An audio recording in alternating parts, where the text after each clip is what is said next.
Hello, I'm Dr. Brent Gibson, and today I want to talk to you about whether barefoot sports are a good idea. Now, barefoot sports, I'm going to exclude one type, barefoot running, and I will talk about that tomorrow.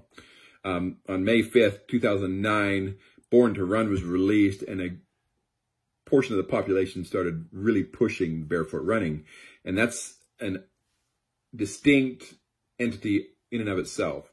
I'm going to talk about the other sports. So maybe you're at a party and you arrive and you're in flip-flops or sandals and you find out that they're going to play a pickup game of soccer, or they're going to play ultimate frisbee, or maybe they're going to play volleyball or those kind of things. And you're saying, okay, should I wear shoes even though I don't have the appropriate shoes, or should I be barefoot?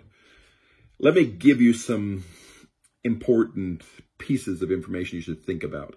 The idea is a lot of individuals misrepresent or don't understand truly what a unique structure the foot is, how it is developed, how it functions, how it is able to do and accommodate multiple different surfaces.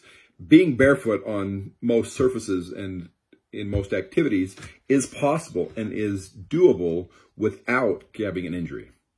That being said, certain activities increase your chances of injury when you're not in an appropriate shoe. For example, barefoot soccer. On a regular basis, I see individuals that have broken toes or dislocated toes or broken feet or even sprained ankles from playing barefoot soccer or barefoot football or barefoot ultimate frisbee. Soccer being the biggest one because you're kicking with a bare foot and someone else may have their shoe on. And when you kick with your barefoot and they're kicking with their shoe, you hit the two, the shoe's going to have less give and your toe is going to be injured, or your foot's going to be injured because of that.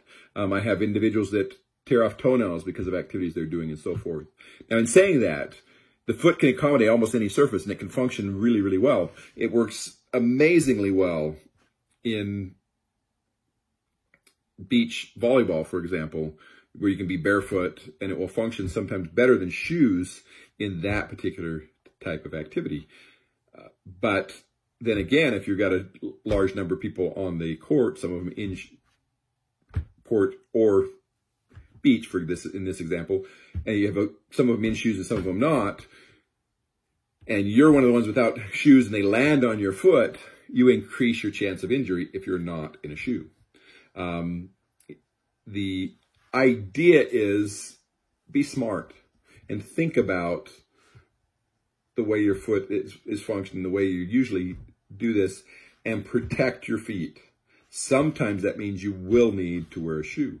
Sometimes that means you may want to prepare for the activity by wearing the appropriate activity uniform, whether it's shoe or even other clothes that will protect you. Am I going to tell you you cannot play sports barefoot? No, because the foot is capable of doing that. It's not inherently weak. It's not inherently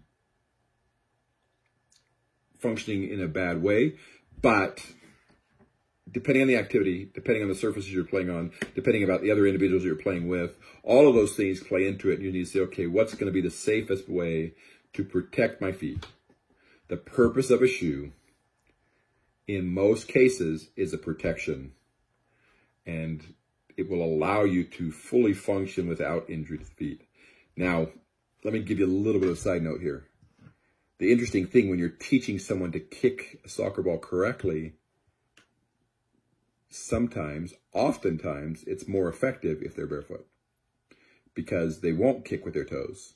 They'll kick with the instep of the foot because it doesn't hurt as much. And so there are reasons and mechanisms that being barefoot may improve the ability to function in those particular sports.